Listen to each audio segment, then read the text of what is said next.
श्री हरिवंश श्री हरिवंश।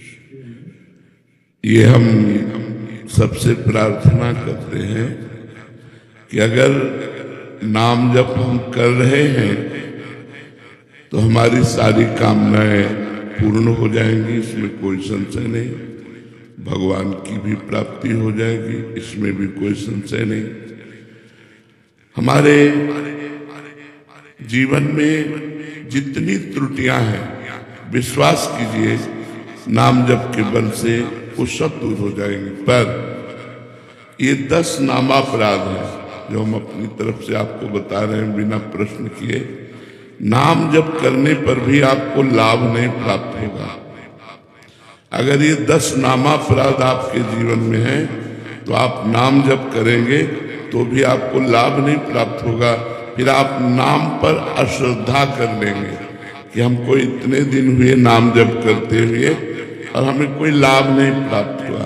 तो हमारी प्रार्थना है कि नाम जप थोड़ा भी हो लेकिन इन 10 नामापराध से बच करके हो। तो ध्यान पूर्वक सुनिए। 10 नामापराध में पहला अपराध है संत पुरुषों की निंदा। सबसे पहला अपराध है, क्योंकि नामदाता कोई न कोई संत सदगुरु ही होते हैं जिनसे हमें नाम मिला। जैसे आप राधा नाम जप करते हैं तो आपने किसी संत के मुख से सुना कि राधा नाम, आप राम नाम जप करते हैं, आप शिव नाम जप करते हैं, आप कृष्ण नाम जप करते हैं तो किसी न किसी संत से सुना। यदि नाम जपते हुए आप किसी भी संत की निंदा करेंगे तो वो नामापराध आपके ऊपर लागू हो जाएगा और वो नाम आपको फल नहीं प्रदान कर पाएगा।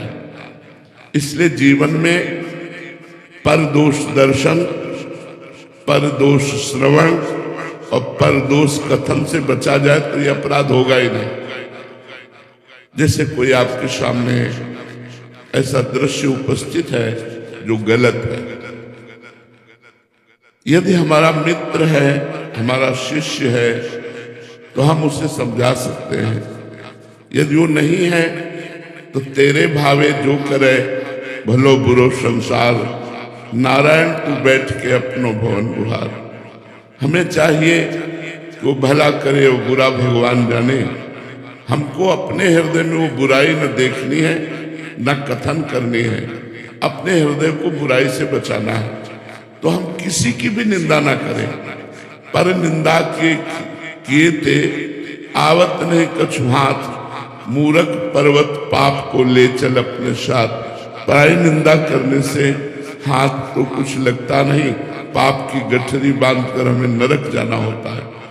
और भक्तन निंदा अति बुरी, भूली करे जिन कोय, किए सुकृत बहु जन्म के छिन में डाले कोय। भक्तों की निंदा तो बहुत बुरी है, भूल करके भी नहीं करना चाहिए। यदि भक्तों की निंदा हुई तो बहुत जन्मों के पुण्य एक क्षण में नष्ट हो जाएंगे। साधु अवज्ञा तुरंत भवानी, कर कल्याण अखिल के हानि। तो हमको संत द्रोह, वैष्णव द्रोह, गुरु द्रोह ये महान अपराध हैं, इनसे बचना चाहिए। ये ध्यान रख लीजिए। नाम जापक कभी किसी संत की निंदा न करे, कभी किसी वैष्णव की निंदा न करे, कभी गुरुजनों की निंदा न करे। फिर नाम जप करे तो नाम का अपराध नहीं लगेगा और नाम फलीभूत होगा। अब दूसरा नामापराध, भगवान शंकर और भगवान श्री हरि में भेद मानना, उनके नामों में भेद मानना।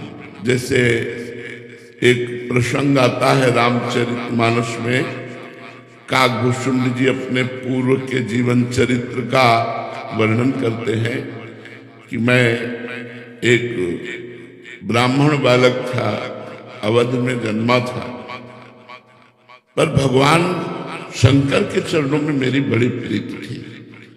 तो उज्जैन में हमने दीक्षा प्राप्त की। गुरुजी बहुत उच्च कोटि के महान ज्ञानी संत थे और भगवत प्रेमी भी थे, तो उन्होंने हमें शंकर मंत्र ही दिया, पर वो हरि की बड़ाई करते थे। तुमने गुरुजी से द्रोह हो गया, ऐसा नहीं होना चाहिए। उसका परिणाम क्या हुआ कि गुरु से उपेक्षा होने लगी, दोनों अश्रद्धा होने लगी।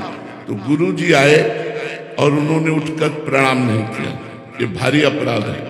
गुरु के सामने पहुंचने पर सर झुक जाना चाहिए और हो सके तो पंचांग प्रणाम करना चाहिए और हो सके तो साष्टांग प्रणाम करना चाहिए। गुरु साक्षात परब्रह्म। तो उन्होंने कि क्या गुरु जी को प्रणाम करना, उन्होंने प्रणाम नहीं किया।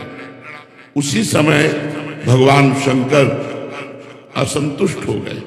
जिनका वो अनन्य था, जिनका मंत्र जप करता था, उन्होंने ही आकाशवाणी हुई कि अरे दुष्ट, अजगर की जैसा बैठा रहा, तेरे गुरुदेव पधारे और तू उठ करके प्रणाम नहीं किया।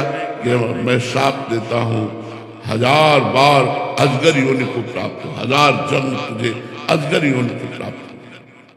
अब तो गुरु जी ने जब ये आकाशवाणी सुनी तो करुणा से विकल हो गए कि ये बेचारा ज्ञानी जीव कितना भारी कष्ट प्राप्त करेगा। तो नमामि शमीशान निर्वाण रूपम, इस स्तोत्र का गायन किया। जब गुरु जी ने हृदय भरकर भगवान शिव की प्रार्थना की तो भगवान शिव प्रसन्न हो गए और कहा तेरे गुरु की करुणा देख करके साप तो दिया वो अमोघ है, पर तेरा जो जन्म मरण होगा बहुत जल्दी जल्दी हो जाएगा और जन्म मरण में जो दुख होता है वो तुझे नहीं होगा और मेरे प्रताप से अब अविचल राम भक्ति तेरे हृदय में जागृत होगी। तो ये दूसरा नामापराध है, भगवान शिव और श्री हरि में भेद करना, भगवान शिव और श्री हरि के नाम में भेद करना। आजकल लोग समझते नहीं हैं। कुछ वैष्णव शैव की निंदा करते हैं, कुछ शैव वैष्णव की निंदा करते हैं और दोनों परमार्थ से अपने आप को खाली कर देते हैं। जो शैव होकर वैष्णव की निंदा करेगा, जो वैष्णव होकर शैव की निंदा करेगा, वो दोनों अपने परमार्थ से भ्रष्ट हो जाएंगे। इसलिए ये दूसरा नामापराध, भगवान शिव और भगवान श्री हरि में भेद न करना, उनके नाम में भेद न करना। तीसरा, नामदाता गुरु का कभी भी किसी भी तरह से अपमान न करना। हमारा सर्वस्व गुरुदेव का है, तन मन धन प्राण सर्वस्व गुरुदेव के है। हम गुरुदेव को कभी अपमानित न करें, गुरुदेव को कभी नीचा न दिखाएं, गुरुदेव को कभी हम ऐसे अपशब्द न कहें, उनकी अवज्ञा न करें। अगर अवज्ञा करेंगे तो चाहे जितना नाम जप कर लें, हमें भगवत प्राप्ति नहीं होगी। क्योंकि मोक्ष मूलम गुरु कृपा। गुरु यदि प्रसन्न हृदय से होकर के, शिष्य के किसी आचरण से प्रसन्न होकर के, मान लो गुरु के द्वारा कोई ऐसा कार्य हो गया और आपने अपने गुरुदेव के प्रति किए तो मेरे प्रभु हैं और बिल्कुल शांत रहे, तो गुरुदेव जान रहे हैं मैंने प्रतिकूलता की, मैंने अपराध किया, और वो हृदय से जब आशीर्वाद देंगे तो निश्चित भगवत प्राप्ति हो जाएगी। मोक्ष मूलम गुरु कृपा, मोक्ष का मूल गुरुदेव की कृपा है। एक बार श्री देवर्षि नारद जी वैकुंठ पहुंचे, थोड़ी देर भगवान के पास बैठे रहे, उठ के चले तो एक भगवत पार्षद ने वहां जल छिड़क करके ऐसे पोछा लगाया और नारद जी तुरंत वापस आ गए भगवान से कोई बात पूछने के लिए। तो देखा जहां वो बैठे थे वहां पोछा लग रहा है। देवर्षि नारद जी ने कहा प्रभु, जहां बैठे थे वहां पोछा लग रहा है इसका। तो बोले आप निगुड़ा हो, अभी गुरु नहीं बने, मेरे भजन के प्रताप से मेरी प्राप्ति तो हो गई, लेकिन आप अभी परम पवित्र नहीं हुए क्योंकि गुरुदेव का वरण नहीं किया। ऐसा कई प्रसंग महाभागवतों के आते हैं। देवर्षि नारद जी ने कहा प्रभु तो आप ही बता दीजिए मैं गुरु किसको बनाऊं। तो उन्होंने कहा कल प्रातः काल ब्रह्म मुहूर्त में जिसके पहले दर्शन हो जाए उसी को गुरु बना लेना।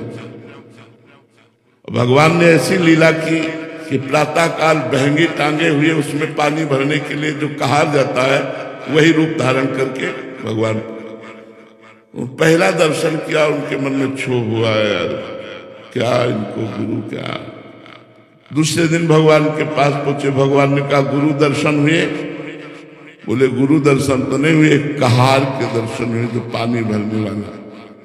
बोले गुरु की जात पर दृष्टि रखी, गुरु की क्रिया पर दृष्टि रखी, जाओ मैं तुम्हें शाप देता हूं 84 लाख योनियों को बार बार भोगो, जन्मों मरो। तो देवर्षि नारद जी चरणों में गिर गए और कहा प्रभु मेरा निस्तार कैसे होगा? तो उनका उन्हीं गुरुदेव से पूछो जाकर। तो दोबारा जब वहां गए तो वही गुरुदेव पानी भरते हुए दिखाई दिए, गए साष्टांग दंडवत हुए और उन्होंने पूरी घटना बताई और कहा मेरी दृष्टि आपके प्रति दोषमयी हो गई थी, तो भगवान ने मुझे शाप दे दिया 84 लाख योनियों में बार बार जन्मने मरने का। प्रभु मैं कैसे इससे मुक्त हूं? तो देवर्षि नारद जी को गुरुदेव ने कैसे मुक्त किया? ऐसे अंगुली से भूमि में घेरा बनाया, 84 बिंदु बनाए, बोले इनमें लौट जाओ, लौट गए, बोले जाओ 84 लाख योनियों से मुक्त हो गए। गुरु कृपा एक क्षण में 84 लाख योनियों से मुक्त कर दिया। तो गुरु द्रोह नहीं होना चाहिए। अगर हमने अपने जीवन में गुरुदेव बनाया है तो हम इतने सहनशील हों, इतने उदार हों कि कोई छोटी मोटी बात भी पड़ जाए तो अपने गुरुदेव के चरणों की तरफ ही देखें, हम कभी उनको अपमानित न करें, उनसे द्रोह न करें। यदि हम गुरु द्रोह करेंगे तो हम चाहे जितना भजन कर लें हमारा मंगल नहीं हो सकता, हमें शांति प्राप्त नहीं हो सकती, हमें भगवत प्राप्ति नहीं हो सकती। चौथा, किसी भी शास्त्र की निंदा न करें। मानो आपको कोई भी शास्त्र प्रिय है तो किसी दूसरे शास्त्र की, वेद शास्त्रों की, पुराणों की, संत वाणियों की निंदा न करें, किसी की निंदा न। अपने अपने मार्ग हैं, शास्त्रों में बहुत से मार्ग हैं, आप किसी एक मार्ग के अनुयायी हैं तो आप चलें, अन्य शास्त्रों की निंदा न करें। जैसे कुछ निराकार उपासना को मानने वाले पुराणों की निंदा करते हैं, कुछ वेदों की निंदा करते हैं। निंदा करेगा तो चाहे जो मंत्र जप करे कभी सिद्ध ही नहीं हो सकता। इसलिए वेद, शास्त्र, पुराण इनकी कभी निंदा न करे। पांचवा, भगवान के नामों की महिमा कही गई है तो ये कभी न सोचे कि ये तो केवल स्तुति मात्र, इतनी महिमा तो नहीं है। अगर नाम में अर्थवाद की भावना करे, अर्थवाद का मतलब होता है बड़ी ऊंची ऊंची बातें नाम की महिमा में कही गई। जैसे अपने लोग जब वर्णन करते हैं, नाम के समान कोई तीर्थ नहीं, नाम के समान कोई पुण्य नहीं, नाम के समान कोई ज्ञान नहीं, नाम के समान कोई धर्म नहीं, नाम के समान नाम ही है, नाम से बढ़कर कुछ नहीं है।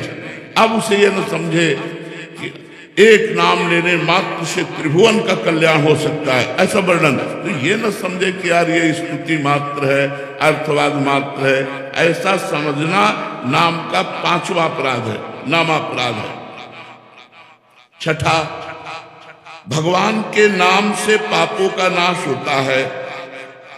सुना आपने, अब सुबह से पाप करना शुरू किया शाम तक, और शाम के बोले राम राम राम राम, कृष्ण कृष्ण कृष्ण, राधा राधा राधा, बोले पाप तो नष्ट ही हो जाते हैं। तो कह रहे हैं इस प्रकार से नाम के बल से पाप करने वाला वो छठे नामापराध को प्राप्त होता है, उसका पाप नष्ट नहीं होगा, वो नरक को जाएगा।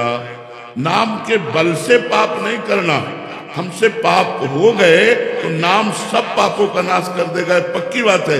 लेकिन ये सोचकर कि मैं पाप करूंगा और शाम के नाम जप कर लूंगा तो मेरा पाप नष्ट हो जाएगा, तो नाम के बल से पाप करना ये छठा नामापराध है। सातवां, जैसा अभी वर्णन किया, नाम के समान केवल नाम है, न कोई यज्ञ है, न कोई तप है, न कोई दान है, न कोई व्रत है। एक आदमी नाम जप कर रहा है, एक आदमी यज्ञ कर रहा है, तो जो नाम जप कर रहा है वो परम पद को प्राप्त होगा। जो यज्ञ कर रहा है वो बहुत से बहुत स्वर्ग लोक को जाएगा, बहुत से बहुत तप लोक को जाएगा। जो तपस्या कर रहा है वो तप लोक, जो दान कर रहा है स्वर्ग लोक, जो व्रत कर रहा है वो स्वर्ग लोक, लेकिन जो नाम जप कर रहा है वो भगवान को प्राप्त होगा। देखो जैसे अंतिम समय अपने पुत्र नारायण को पुकारा, ना कि भगवान को, नारायण, उसी समय भगवत पार्षद आ गए और अजामिल को परम पद की प्राप्ति हुई। तो कह रहे नाम के बराबर कुछ न समझना, यज्ञ दान तप व्रत जितने भी हैं वो सब नाम से छोटे हैं, नाम सबसे बड़ा, यहाँ तक कि भगवान से भी बड़ा भगवान का नाम। तो नाम की बराबरी करना किसी से, ये सातवां नामापराध है। 8वां, पैसे के लोभ से किसी को नाम का उपदेश करना, और जबरदस्ती वो नहीं चाह रहा फिर भी उसको दीक्षा दे देना। नाम ना सुनने वाले अश्रद्धालु को नाम का उपदेश करना ये ठीक नहीं। हम नाम कीर्तन करें, और जब कोई नाम की दीक्षा लेना चाहे तो हम उसे नाम, जैसे नाम दीक्षा, भगवत दीक्षा, इनके लिए नियम है कि आप प्याज लहसुन नहीं पाएंगे, आप मांस मदिरा आदि का सेवन नहीं करेंगे, उसमें कुछ नियमावली है, उन नियमों को माने फिर दीक्षा प्रदान करें। तो श्रद्धा रहित सुनना ना चाहने वाले व्यक्ति को किसी लोभ से नाम का उपदेश करना ये 8वां नामापराध है। और 9वां नामापराध, इतनी नाम की महिमा सुनी फिर भी तुम नाम जप नहीं कर रहे, तुम्हें अपराध लगेगा, नामापराध लगेगा। जब इतनी नाम की महिमा भगवान ने कृपा करके संतों से सुनाई तो आपको नाम जप का नियम ले लेना चाहिए कि आज से 11 माला जपूंगा, आज से इतना नाम जप करूंगा, उसका नियम ले लेना चाहिए। अगर नियम नहीं लेते, नाम जप नहीं करते तो आप अपना पतन करते हैं, आपके ऊपर 9वां नाम अपराध लागू हो जाएगा। और 10वां, नाम की महिमा सुनकर, सत्संग सुनकर भी अहंकार का त्याग न करना। मेरा ये पद, मेरा ये, मैं और मेरे के फेर में फंसकर विषय भोगों में आसक्त होकर भगवान के नाम का आश्रय न लेना, ये 10वां नामापराध है। यदि हम नाम जापक इन 10 नामापराधों से बच जाएं तो बहुत जल्दी नाम फलीभूत हो जाए और हमारे सारे पाप नष्ट करके, सारी कामनाओं को शांत करके भगवत प्राप्ति करा दे। अगर अब इन 10 नामापराधों से कोई नामापराध हमसे बन जाए तो क्या करें? तो इसमें लिखा हुआ, नामापराध युक्ता नाम नामान्येव हरन्त्यघम अविश्रांत प्रयुक्तानि तान्येवार्थ कारांच। अगर नामापराध बन भी जाए तो हाथ जोड़कर भगवान से प्रार्थना करे और खूब नाम कीर्तन करे तो उससे नाम का अपराध भी जो है वो नष्ट हो जाता है कि प्रभु आगे से मैं कोई नामापराध नहीं करूंगा। तो ये 10 नामापराध आप सबके सामने वर्णन किए कि नाम जप करते हुए आपको ये लाभ लेने नहीं देंगे यदि ये 10 नामापराध होंगे, और 10 नामापराध से बचकर यदि आप नाम जप करेंगे तो आपको बहुत लाभ प्राप्त होगा। कल चर्चा हुई थी कि नाम जप करते हुए भी यदि 10 नामापराध बन जाएंगे तो नाम का फल गुप्त हो जाएगा, तो प्रकाशित नहीं होगा। नाम अविनाशी होता है, नाश तो नहीं होता पर गुप्त हो जाएगा और अपराध के कारण भजन में प्रवृत्ति नहीं बनेगी। कल के एकांतिक में प्रथम बिना प्रश्न के अपनी तरफ से चर्चा हुई थी। आज चर्चा हो रही है, यदि आप भगवत सेवा करते हैं, भागवत धर्म को धारण करते हैं, भजन करते हैं तो 32 सेवा अपराधों से बचिए। बहुत सूक्ष्म सूक्ष्म है। इनसे क्या होता है, मन में उत्साह भंग हो जाता है, भजन का अरुचि हो जाती है, अविश्वास हो जाता है, फिर साधक डगमगा जाता है, काम क्रोध आदि के आवेश में आकर गलत आचरणों में उतर जाता है। यदि हम 10 नामापराध और 32 सेवा अपराध से बचकर श्री भगवान के शरणागत होकर भजन करें तो हमें एक नवीन उत्साह होता है भजन का, आज इतना कि आज और करें। और वो नवीन उत्साह हमारे समस्त भोगों के उत्साह का नाश करके, भोग भोगने की हमारी उत्साह प्रवृत्ति रहती है उसका नाश करके उसे उदासीन बनाकर भगवान का प्रेमी बना देते हैं। तो अब सुनते हैं 32 सेवा अपराध से, जिनको हमें सुन करके अपने आचरण में धारण करके इन सेवा अपराधों से बचना है। पहला, भगवान के मंदिर में जब हम दर्शन करने जाएं तो यदि हम किसी भी सवारी से हैं तो 100 कदम पहले उतर जाएं। इन्हें की सीढ़ी तक हम कार में, यदि अस्वस्थ हैं, आपके पैर खराब हैं तब तो कोई बात नहीं है। यदि आपके पैर ठीक हैं तो 100 कदम कम से कम मंदिर से दूर उतर जाएं गाड़ी से, और वहीं से नमन करें और पादुका उतार दें अपनी, नंगे पैर वहां जाएं। अगर आप मंदिर में चढ़ते हैं पादुका पहन करके और कहीं प्रभु के आंगन तक पहुंच जाते हैं तो पहला अपराध सेवा का बन जाएगा। सवारी पर चढ़कर पैरों में पादुका पहनकर भगवत दर्शन के लिए जाना, ये सेवा अपराध है। भक्ति एक विशुद्ध समर्पण का भाव है। भरत जी महाराज जब चित्रकूट में पहुंचे तो अत्यंत सुकुमार श्री चरण भरत जी के पैदल चल रहे थे, तो छाले पड़ गए थे चरणों में। ये देख करके वशिष्ठ जी ने कहा, भरत ये बड़े बड़े राजवाहन चल रहे हैं, आप घुड़सवारी कर लीजिए, आप रथ में बैठ लीजिए, आपके चरणों की हालत क्या हो, या पादुका पहन लीजिए। तो भरत जी ने जो उत्तर दिया, सिर भर जाऊं उचित मोरा, सबसे सेवक धर्म कठोरा। प्रभु जहां मेरे प्राण प्यारे भगवान श्री राम सियाजू के चरण चिन्ह हैं, वहां मैं पादुका पहन कर जाऊं, सवारी पे बैठ के जाऊं।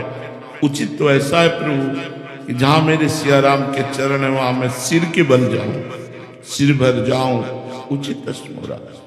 मैं अपने स्वामी के दर्शन करने जा रहा हूं, चल नहीं पा रहा हूं, लेकिन मुझे सिर के बल जाना चाहिए, चरणों से नहीं, क्योंकि चरण चिन्ह मेरे स्वामी के बने हुए हैं। भक्ति एक विशिष्ट भाव है जो भगवान को भी अधीन कर लेती है।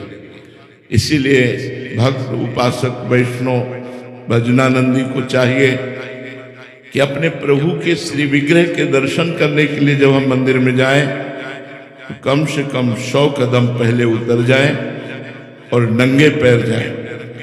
अगर आप सवारी में चढ़कर जाते हैं, जूता पहनकर मंदिर के ऊपर चढ़ते हैं, तो पहला सेवा अपराध आपका बन जाएगा। दूसरा,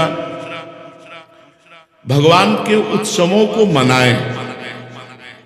हमारे सनातन धर्म में उत्सवों का बड़ा महत्व है, उससे कृपा की प्राप्ति होती है। जैसे रथ यात्रा है, जन्माष्टमी है, राधाष्टमी है, रामनवमी है, ये जो हमारे उत्सव हैं आराध्य देवों के, इसमें ये नहीं देखना चाहिए कि मैं कृष्ण उपासक हूँ तो रामनवमी क्यों मनाऊं, मैं राम उपासक हूँ तो जन्माष्टमी क्यों मनाऊं। ऐसा भेद नहीं है।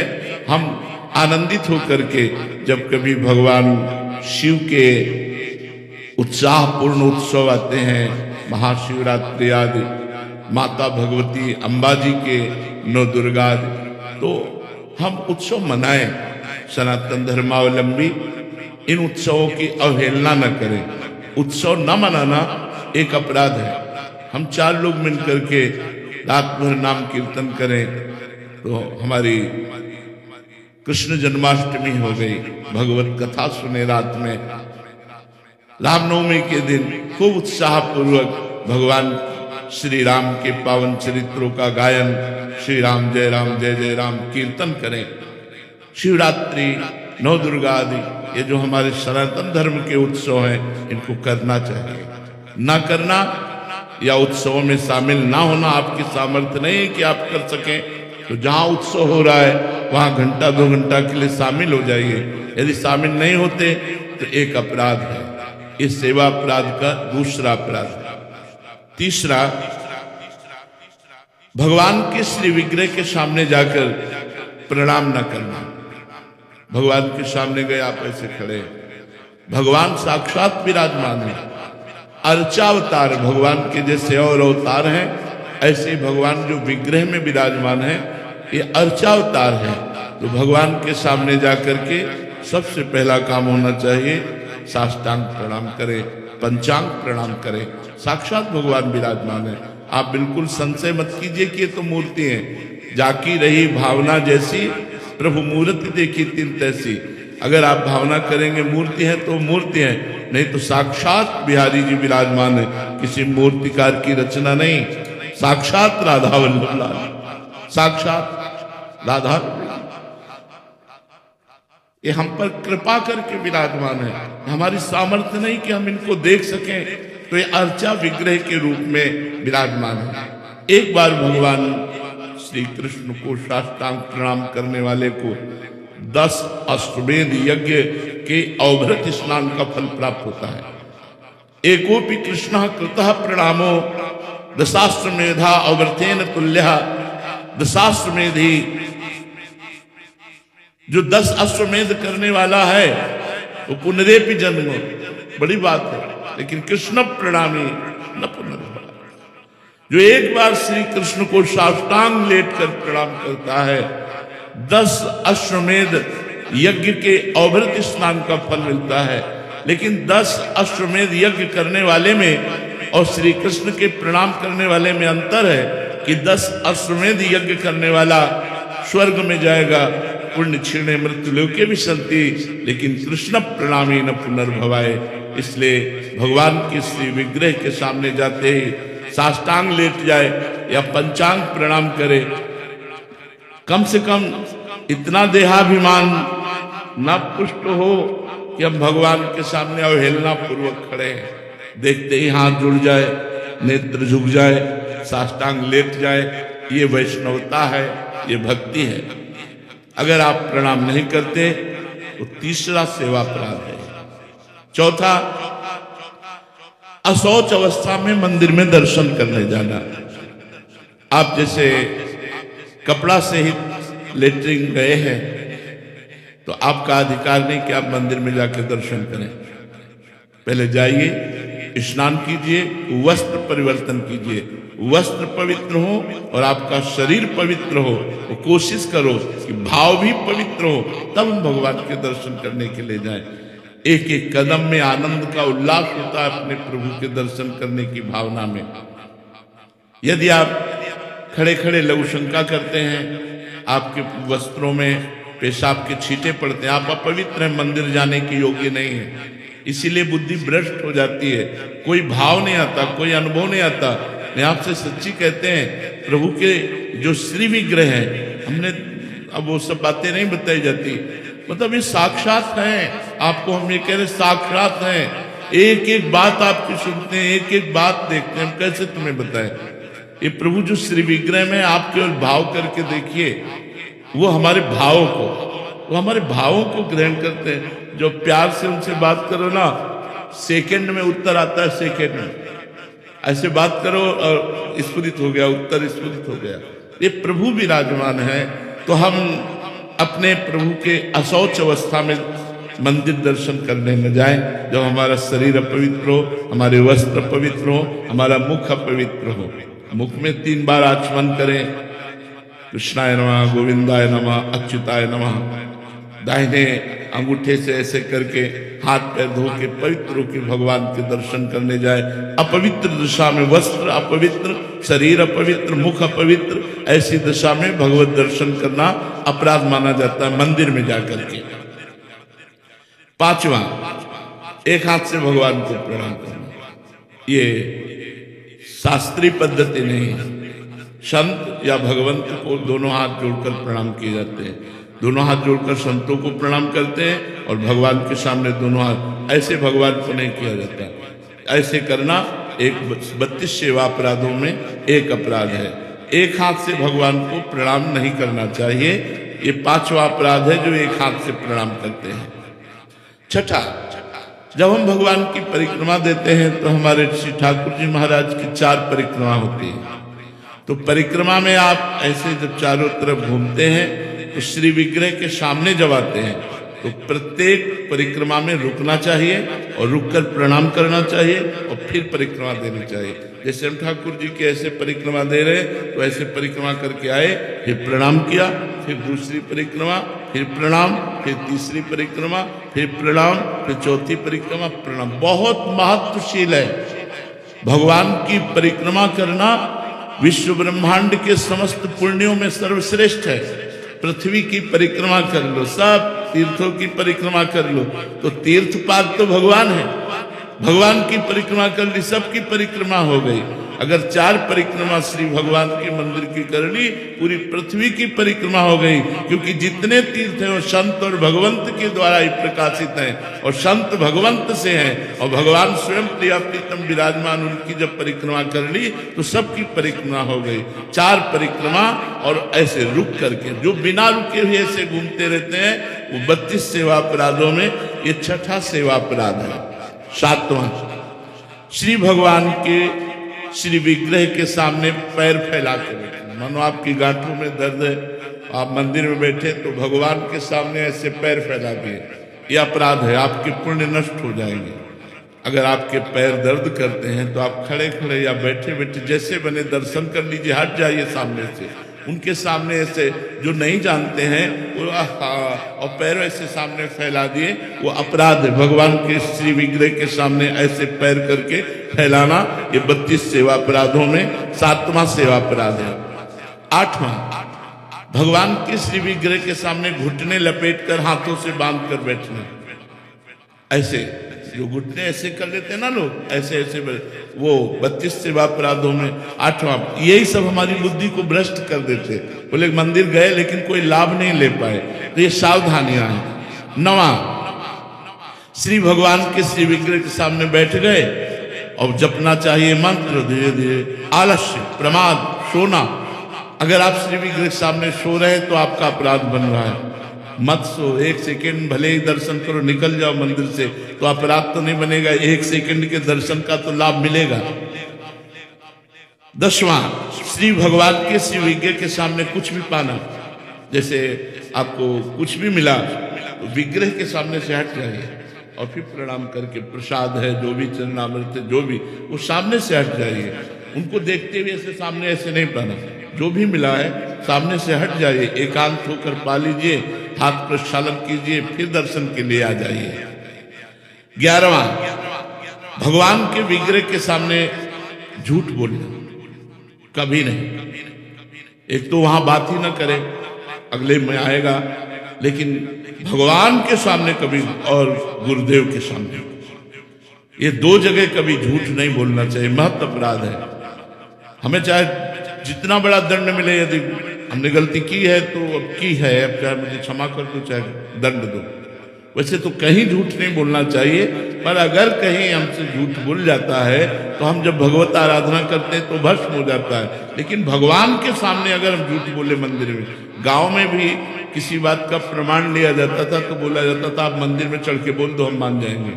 तो अगर मंदिर में आप हैं तो झूठ कदापि मत बोलिएगा, इतना ध्यान रखिएगा, नहीं वो अपराध बन जाएगा। भगवान के श्री विग्रह के सामने झूठ बोलना। 12वां, श्री भगवान के श्री विग्रह के सामने किसी को जोर से पुकारना, ऐसे, क्योंकि सरकार विराजमान। अगर किसी को भी बुलाना है तो सामने से हट जाइए और उसको छू कर बुलाइए, या धीरे से उसको स्पर्श करके कोई बात कहनी। आवाज जोर दे करके मंदिर में नहीं, आवाज जोर दे करके बुलाना भगवान की अवहेलना होती है, वो अपराध बनता है। भगवान के श्री विग्रह के सामने आपस में प्रपंच की बात करना। 13वां, अब बैठे हैं बातचीत कर रहे हैं, भगवान के श्री विग्रह के सामने पंखा चल रहा है बड़ा आराम से, और भगवान के श्री विग्रह के सामने व्यर्थ की, गांव की, रिश्ते नातों की, आने जाने की, प्रपंच की बातें कर रहे हैं, ये अपराध है। भगवान के सामने बैठकर अगर कुछ करना है तो पद गायन करो, भगवान की महिमा। आज देखो ठाकुर जी कैसी सुंदर पोशाक पहने, आज उनके चरणों में पायल कितने सुंदर है, उन्हीं की शोभा का वर्णन करो, प्रपंच की बात नहीं। या तो मौन होकर नाम जप करो और या तो भगवान की चर्चा करो। हमें लगता है मौन रहकर नाम जप करना सर्वोत्तम बात रहेगी। श्री भगवान के श्री विग्रह के सामने चिल्ला चिल्ला कर उलूल जुलूल बात करना, बेमतलब ऐसे ऐसा वैसा, सब मंदिर में बहुत सावधान। 15वां, श्री भगवान के श्री विग्रह के सामने किसी को दंड देना। मान लो आपकी जेब ही काट ली है, आपकी जेब काट ली, माना उस आदमी को पकड़ लिया, ठाकुर जी के सामने दंड नहीं देना, इतनी मर्यादा रखिए। और 16वां श्री भगवान के श्री विग्रह के सामने किसी को पीड़ा भरे कट वचन बोलना, मतलब गाली गलौज ऐसे गंदे वचन बोलना या ऐसा सापित वाली बात करना, ऐसा कुछ भी बोलना, या श्री भगवान के श्री विग्रह के सामने किसी पर कृपा करना नहीं। सरकार विराजमान है, वो मान लो कोई कह रहा है कुछ भी आशीर्वाद, वो प्रभु विराजमान, उनसे बात करो, इसमें चुप रहो, शांत। श्री भगवान के श्री विग्रह के सामने निष्ठुरता भरा व्यवहार करना। 19वां श्री भगवान के श्री विग्रह के सामने कंबल ओढ़ करके जाना। सर्दी का समय है तो मानो एक लोही एक चद्दर ऐसे डाल लिया, वहां मार कंबल ओढ़कर भगवान के सामने जा, निषेध करता है, शास्त्र निषेध करता है। श्री भगवान के श्री विग्रह के सामने किसी की निंदा करने लगना। भगवान के विग्रह के सामने मौन बहुत जरूरी है। जब आप दर्शन करने जाए तो सीधे आंख मिलाया और दर्शन करते रहो, आंख नीचे किया, मंदिर से बाहर, बच गए, कोई अपराध नहीं लगेगा। श्री भगवान के श्री विग्रह के सामने किसी को स्तुति भरे वचनों से बोलने लगना। अरे भाई आप क्या गाते हैं, आप बहुत ऐसा वैसा बातचीत करने लगे, उसकी बड़ाई करने लगे। स्तुति का मतलब होता है किसी की बड़ाई करना, वो दोष है। श्री भगवान के सामने अश्लील शब्द बोलना। श्री भगवान के श्री विग्रह के सामने अधोवायु छोड़ना। अब जैसे ये एक शारीरिक प्रक्रिया है, आप मंदिर में हैं, आपको अधोवायु का मतलब समझ रहे ना, तो उस वायु को जब वेग आता है तो कहीं भी वो छोड़ देता है ना, तो भगवान के श्री विग्रह के सामने नहीं, सीधे निकलो मंदिर से बाहर, यानी श्री भगवान के श्री विग्रह के सामने छोड़ दिया तो 32 सेवा अपराधों में है श्री विग्रह के सामने अधे वायु का त्याग करना। और 24वां शक्ति रहते हुए भगवान की साधारण वस्तुओं से सेवा करना। जैसे आपके पास खूब भगवान ने दिया है तो उत्तम उत्तम भोग लगाइए, उत्तम पोशाक पहनाइए, उत्तम आभूषण पहनाइए। ऐसा नहीं कि आप खा रहे हो हलवा और चाय और पकौड़ी और भगवान के सामने चिरौरी रख दिया, ये ठीक नहीं है। प्राय लोग इस बात को नहीं समझते हैं, चिरौरी बिस्कुट ये भगवान के सामने और आप गरम गरम हलवा पकौड़ी खा रहे। नहीं भाई, पहले गरम गरम बने ठाकुर जी के सामने अर्पित करो।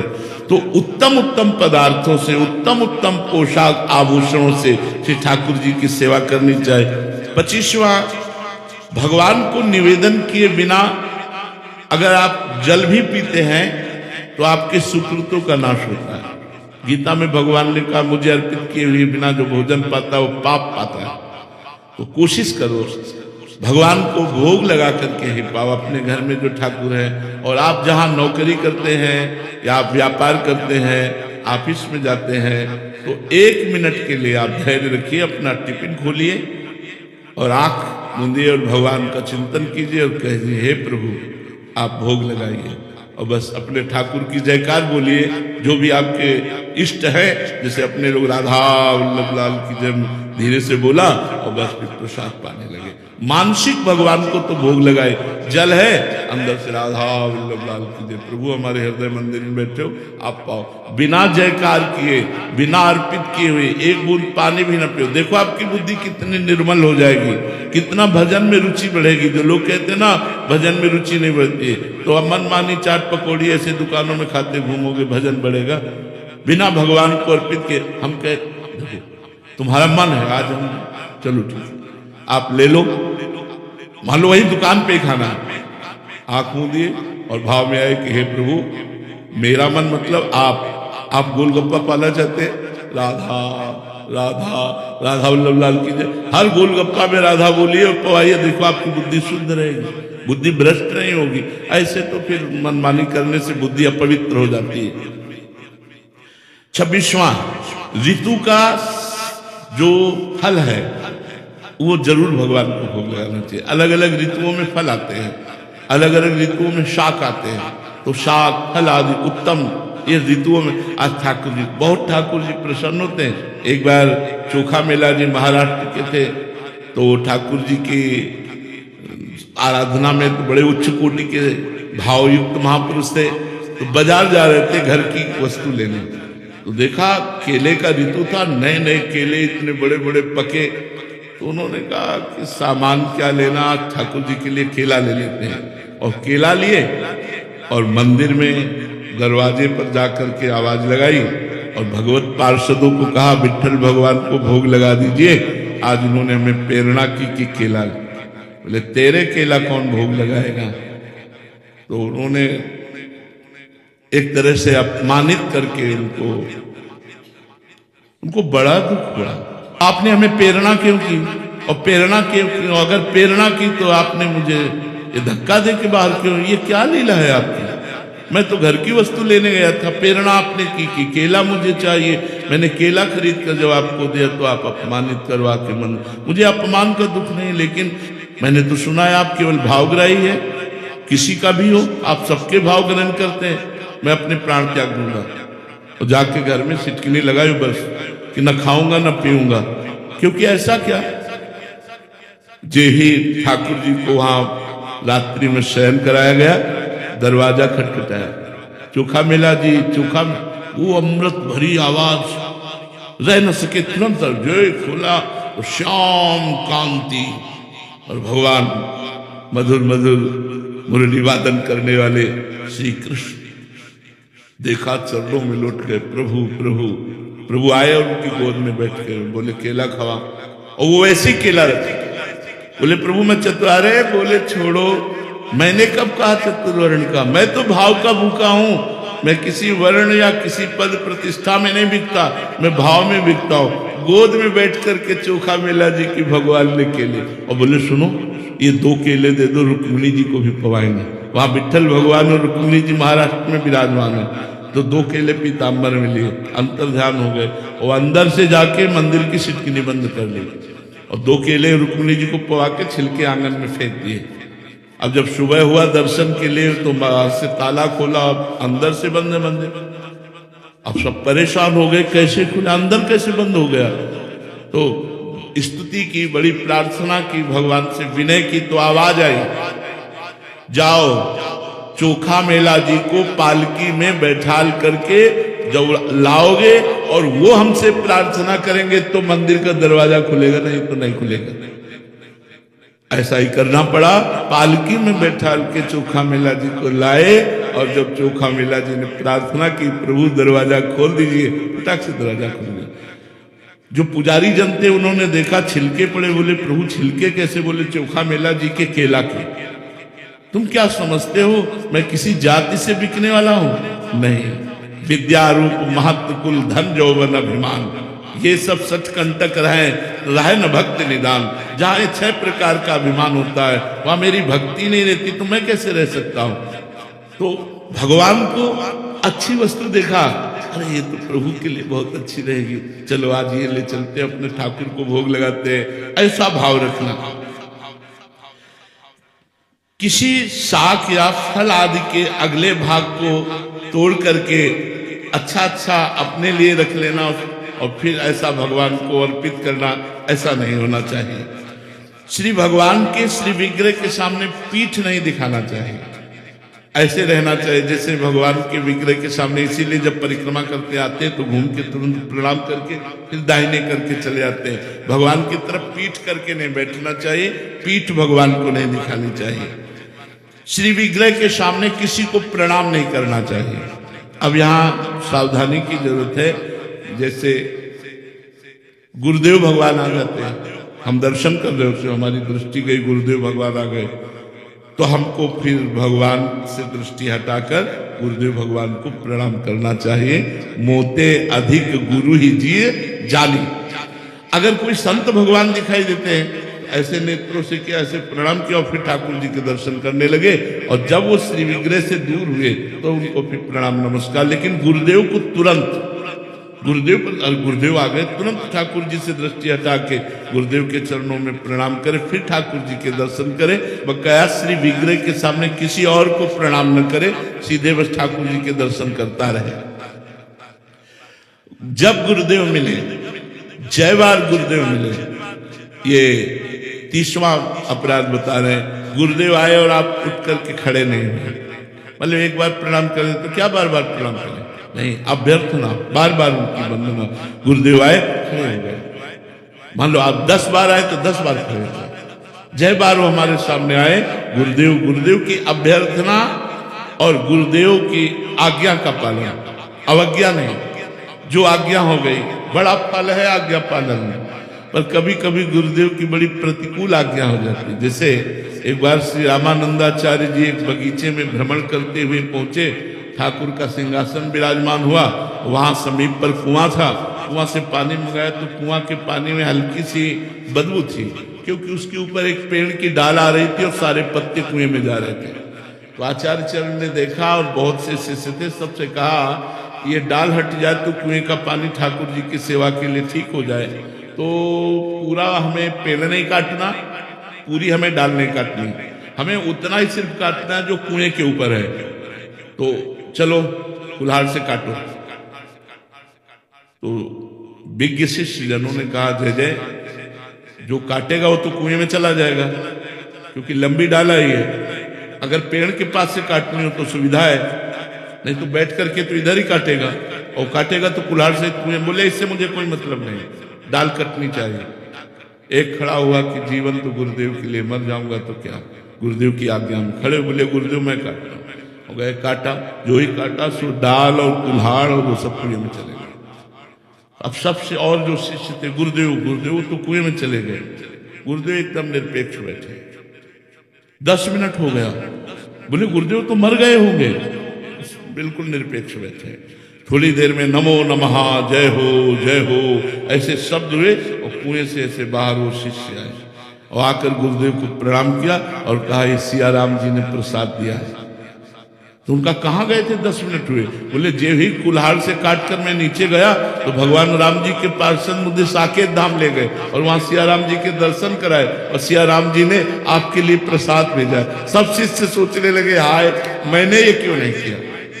काम बहुत प्रतिकूल है, लेकिन ये आज्ञा कि मेरे गुरुदेव की आज्ञा में प्राण दे दूंगा, बस बात हो जाए। तो गुरु की अभ्यर्थना, जय बार गुरुदेव मिले तय बार सर झुकाकर नमस्कार किया और जय बार आवे तय बार खड़े हो गए और उनका कुशल प्रश्न, उनकी आज्ञा का पालन करना, उनका स्तवन करना।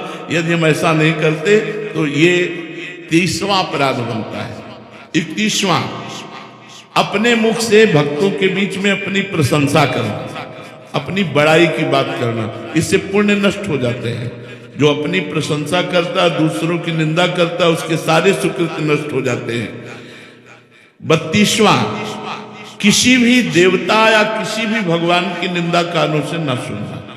ये 32 अपराधों से यदि हम बच जाए तो हमारा भजन और उन्नतिशील हो और बहुत जल्दी भगवत प्राप्ति कराने वाला हो।